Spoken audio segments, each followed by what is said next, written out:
La porte de la caisse forte royale, qui pesait 12,5 tonnes, 25 000 livres chinoises, fut soulevée comme un store métallique à l'aide de crics. Les braqueurs glissèrent prudemment sous l'espace ainsi créé et roulèrent à l'intérieur de la caisse forte pour découvrir qu'elle était complètement vide. Devant cette scène absurde, tout le monde éclata de rire, personne au monde n'aurait jamais imaginé qu'un groupe de gens s'épuiserait à percer une caisse forte vide. La femme appela aussitôt leur chef en dehors pour lui annoncer que la première étape de la mission était un succès. La veille de la vente aux enchères, l'auxiliaire de vente emballa soigneusement 34 bijoux dans des boîtes, les rangea une à une selon leur numéro, puis ferma la porte de la caisse forte. Après avoir activé la double sécurité de reconnaissance d'empreintes digitales et reconnaissance faciale, il la verrouilla complètement. Avec une telle protection, même avec la clé, il faudrait 6 heures pour l'ouvrir. Voyant que le moment était venu, les braqueurs commencèrent leur opération. Ils portèrent des combinaisons spéciales qui les isolaient complètement du monde extérieur, garantissant qu'aucune trace ne resterait sur les lieux. Kayla lança une vidéo de surveillance préenregistrée en boucle, substituant ainsi la vidéo en direct. Les autres répétèrent leur tour de passe-passe, traversèrent la salle secrète sans hâte et roulèrent successivement dans la salle du trésor par une fente. Kayla eut le cœur au bord des lèvres, craignant un contretemps, mais tout se passa comme sur des roulettes. À l'idée que 44 millions d'euros allaient bientôt être dans leur poche, les voleurs ne purent contenir leur excitation.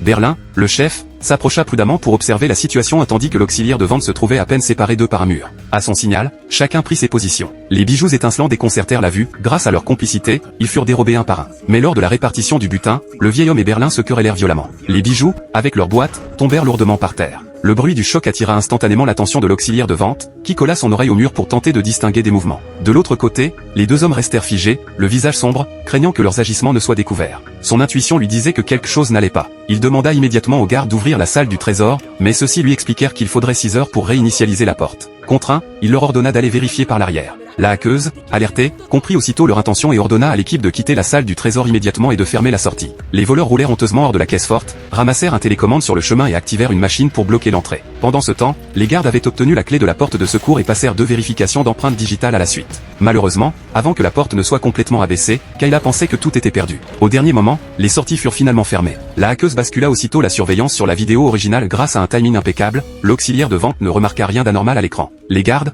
torchés à la main, cherchèrent partout et s'arrêtèrent bientôt sur l'arrière de la salle du trésor. Kayla paniqua, mais après avoir observé attentivement, les gardes ne trouvèrent rien. Ils retournèrent au hall, fermèrent la porte de secours et rapportèrent à l'auxiliaire de vente que tout était en ordre. Juste au moment où il hésitait à insister pour ouvrir la salle du trésor, son épouse l'appela et l'idée fut abandonnée. Les braqueurs à l'intérieur soupirèrent de soulagement, le plan de braquage continuait. Tous les bijoux furent alors dérobés avec succès. L'équipe évacua de manière ordonnée, mais pas avant d'avoir nettoyé la scène soigneusement. Ils scellèrent le mur à l'aide d'une pelle à benne, soudèrent l'entrée hermétiquement, peignirent les soudures pour les fondre dans le mur, puis aspirèrent les débris de soudure. Ils bloquèrent ensuite le trou avec de vieilles briques falsifiées. Tous leurs outils de crime, grues, excavatrices, etc. furent laissés dans le tunnel. Enfin, ils fermèrent le tunnel, prirent les bijoux et les ordinateurs, et disparurent. Un braquage parfait, sans faille, était ainsi accompli.